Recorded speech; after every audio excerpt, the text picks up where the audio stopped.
Section 1.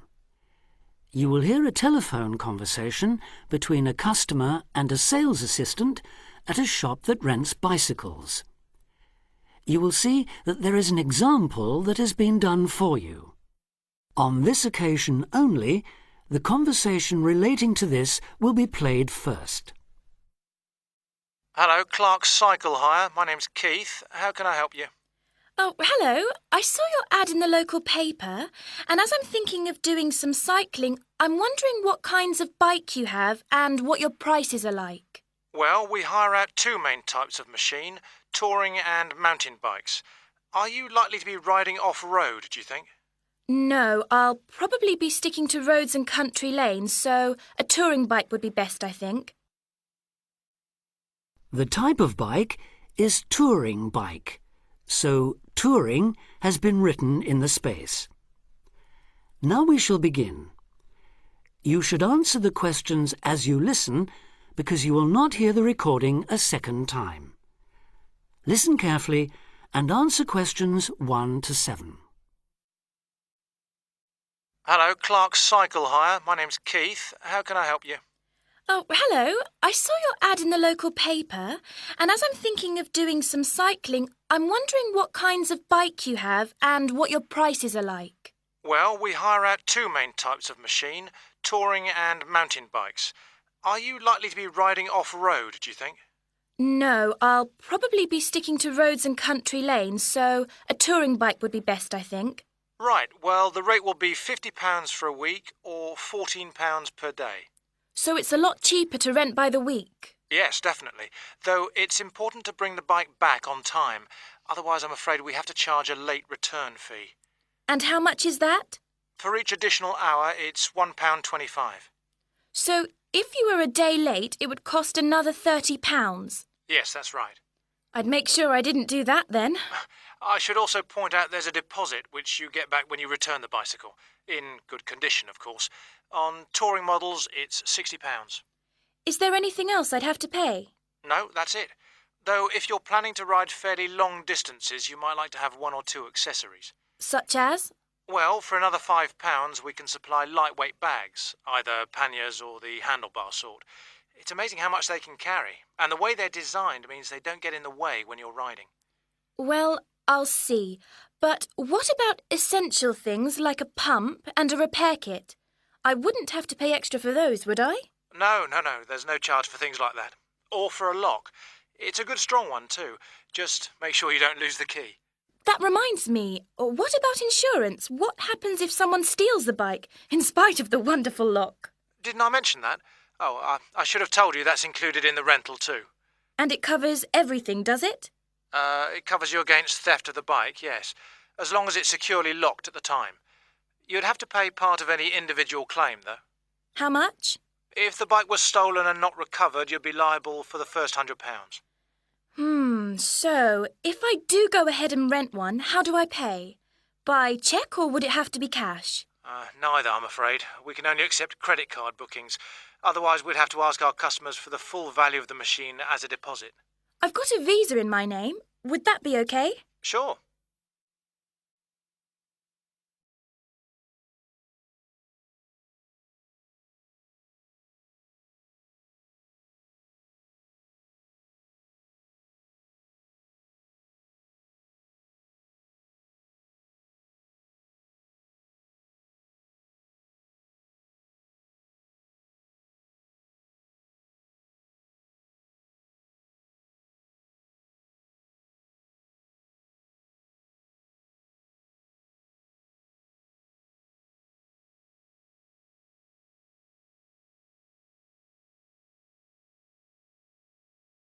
Section 1. Now listen and answer questions 8 to 10. So if I want to have a look at the bikes, how do I find you? I live near the university, by the way. Right. First you take Woods Road as far as the main police station. I know it. It's right next to the park. Yes, that's it. And after the police station, there's a turning to the right called Oak Street. At the big supermarket? No, it's before then. It's actually between the police station and a garage on the other side. OK. So, you go down Oak Street until you reach the health centre on the right. If you get to a pub called the Maple Leaf, you've gone too far. All right? Yes, I've got that. Now, opposite the health centre, there's a pharmacy, and we're just behind that. OK, fine. I'll try to call over sometime tomorrow. Great. See you then. Bye.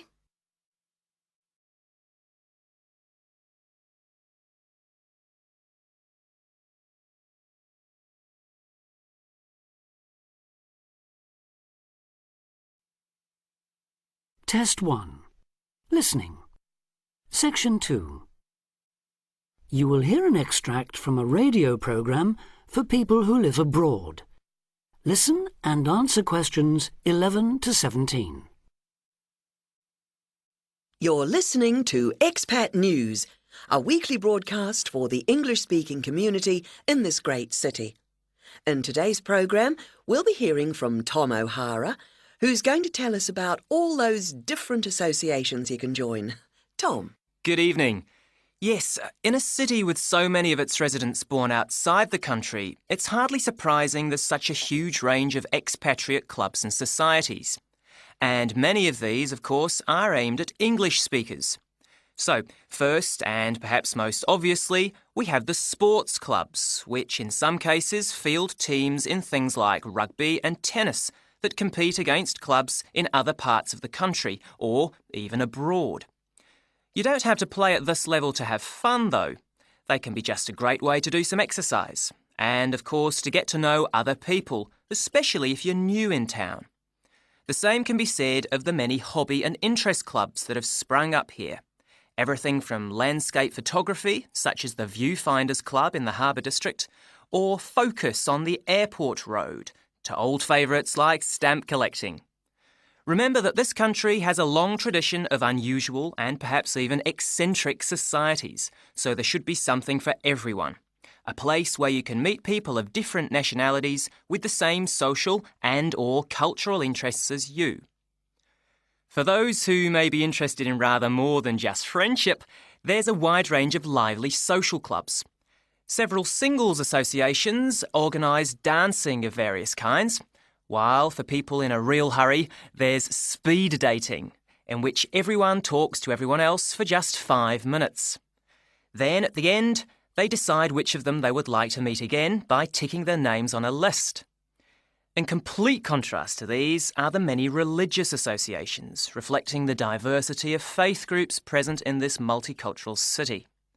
Many of them, of course, have their own places of worship. Perhaps also of interest to those who've come here from other parts of the world are the international and cultural societies. These often provide a meeting place for people from a specific country, China, for instance, and particular ethnic groups, such as Afro-Caribbeans. As in other major cities, we have here local branches of many charities with names familiar around the world. Meetings of human rights organisations like Amnesty International are held regularly in English, as are those of environmental groups such as Greenpeace. All funds raised, by the way, go to the same kinds of good cause as they do in other countries you may have lived in. Inevitably, perhaps, there are also the political clubs, often connected with a particular party and, indeed, a particular country. So we have, for example, a local association of Republicans linked to and campaigning for that party in the US, and Liberal Democrats here doing the same for their party in Britain. Finally, on a lighter note, there's plenty to choose from in the performing arts. Whether you enjoy taking part or just watching and listening, you can take your pick from a whole range of groups. To take just a couple of examples, there's light opera at the Memorial Hall in the city centre, or a very lively amateur theatre company in the Park District. In summer, they give open-air performances of Shakespeare plays, free of charge.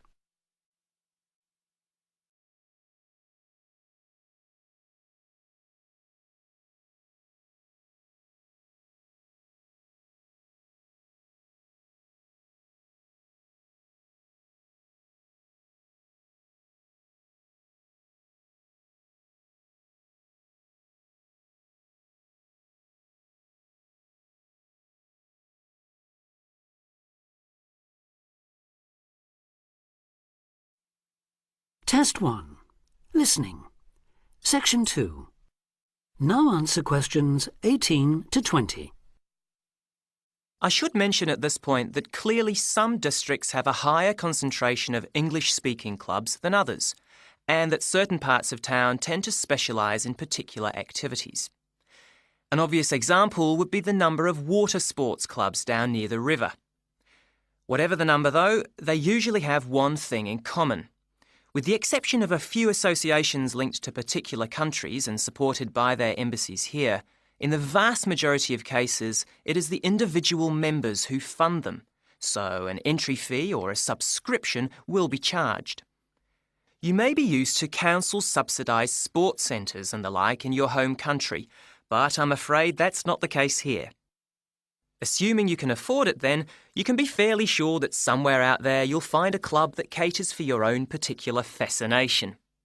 If it's very important to you and you intend to spend a lot of time on it, it might even determine which district of the city you decide to live in. In the unlikely event that you really can't find such a club, the solution is to try to persuade friends and anyone else you meet of the need for one. You could also use the local small ads on the internet to suggest the idea. You'll be amazed at just how many people share even the strangest interest. Then you can start your own. That is the end of Section 2.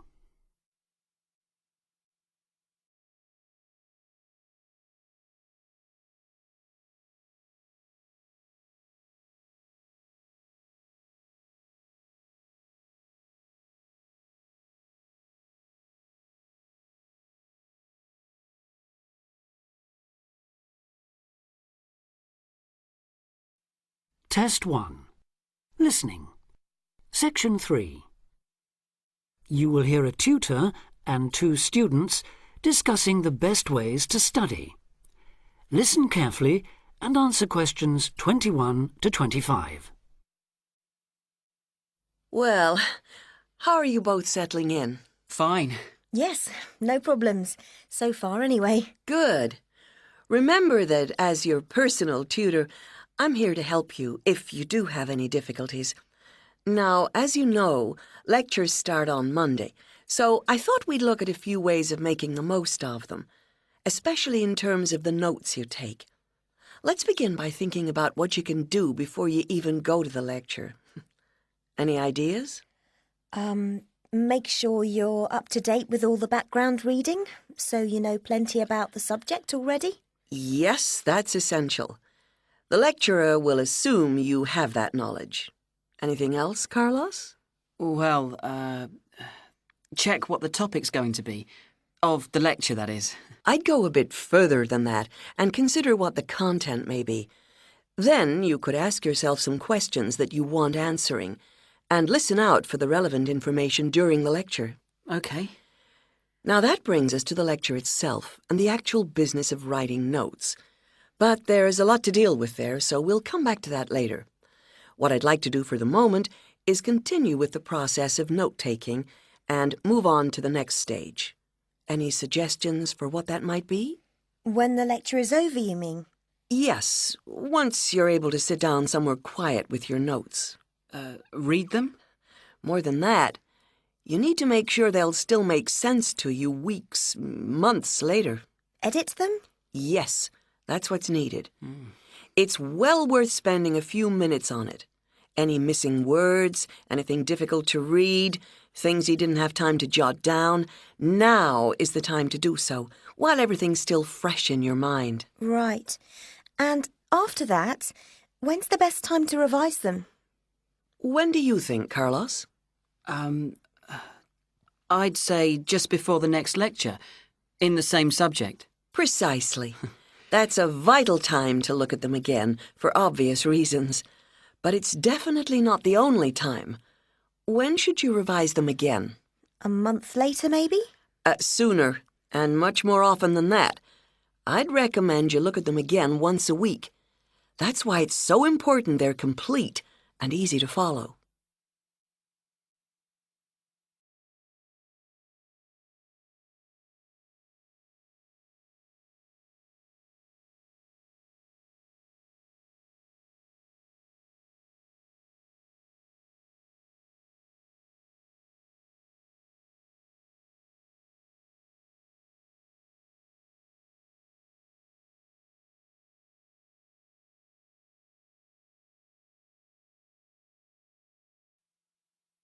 Test 1.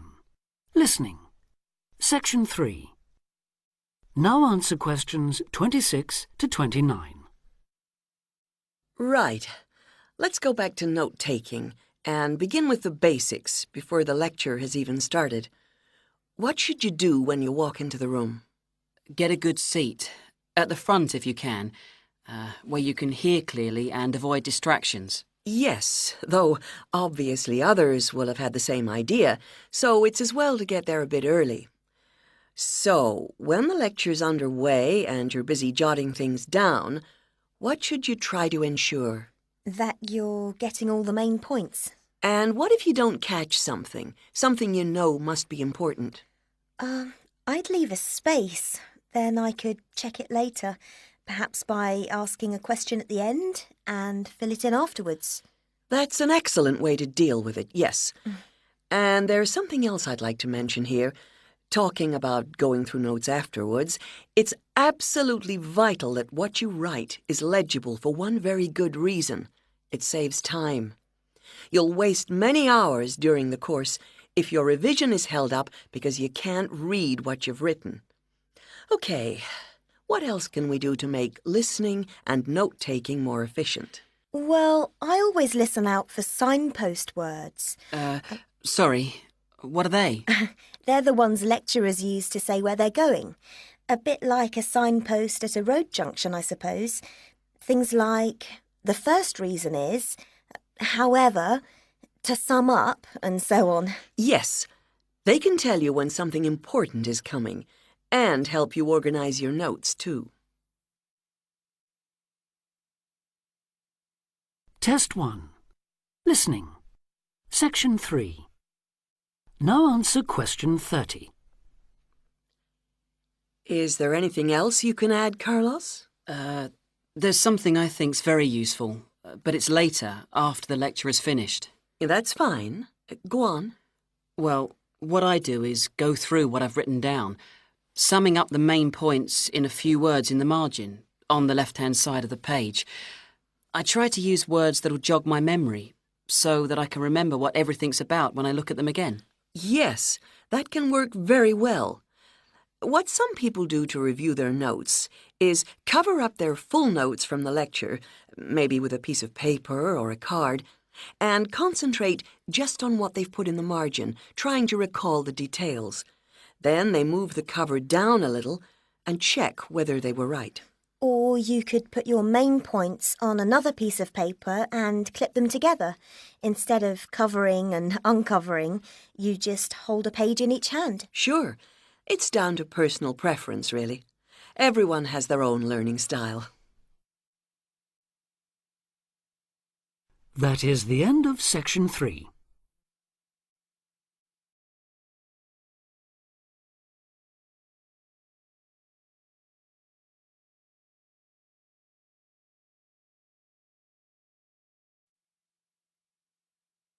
Test 1.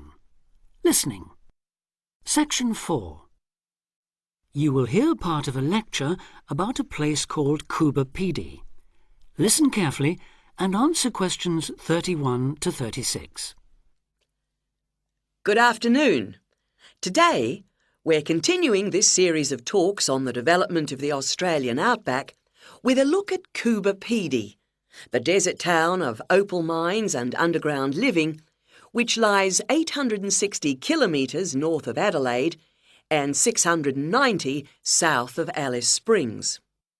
The inaccessibility, harsh climate and almost total lack of water made it a highly unlikely place for human habitation.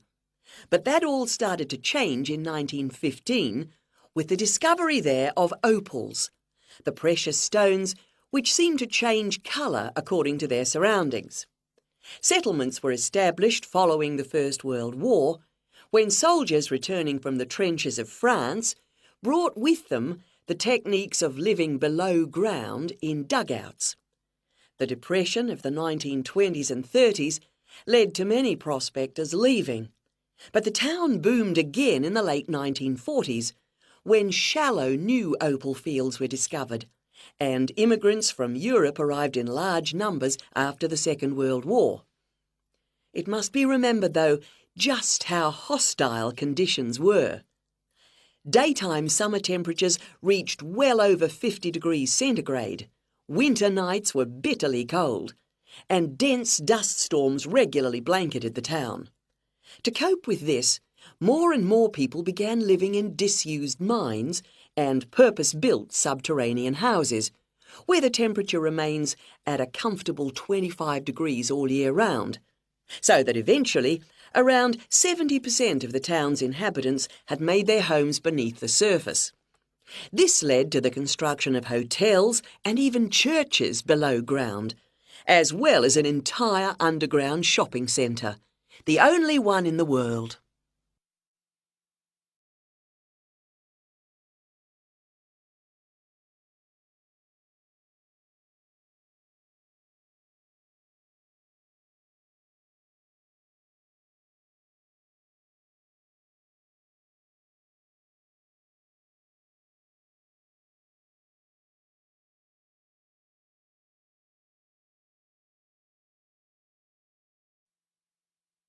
Test 1. Listening. Section 4. Now answer questions 37 to 40. Perhaps not surprisingly, this has now led to the emergence of a secondary industry, tourism. Increasing numbers of visitors come to see the tunnels and the caves with their ventilation shafts, the weird machines lying about in the town, and, just beyond it in the scorched red desert, the conical hills thrown up by the world's biggest opal mines. It's a logical stopping place for travellers too. The nearest town to Cooper Pedy is Woomera, in the prohibited area once used for launching space rockets. But even that is an enormous distance away. Within the town itself, there are plenty of hotel rooms and a number of ethnic restaurants. Remember that Cooper Pedy is one of the most multicultural places in Australia, with an estimated 45 nationalities represented, and its very own Opal Museum.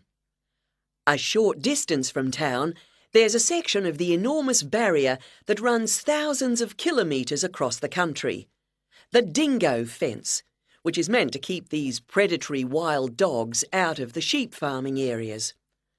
Another attraction just outside town are the sets of various films made there, including Mad Max 3, as well as The Red Planet and Until the End of the World. Names that reflect the harshness of the terrain and temperatures there. The name Cooper Pedy, incidentally, comes from an Aboriginal expression meaning white man's hole in the ground. Next, I'd like to go on to talk about Broken Hill, another mining town, but one that... That is the end of Test 1.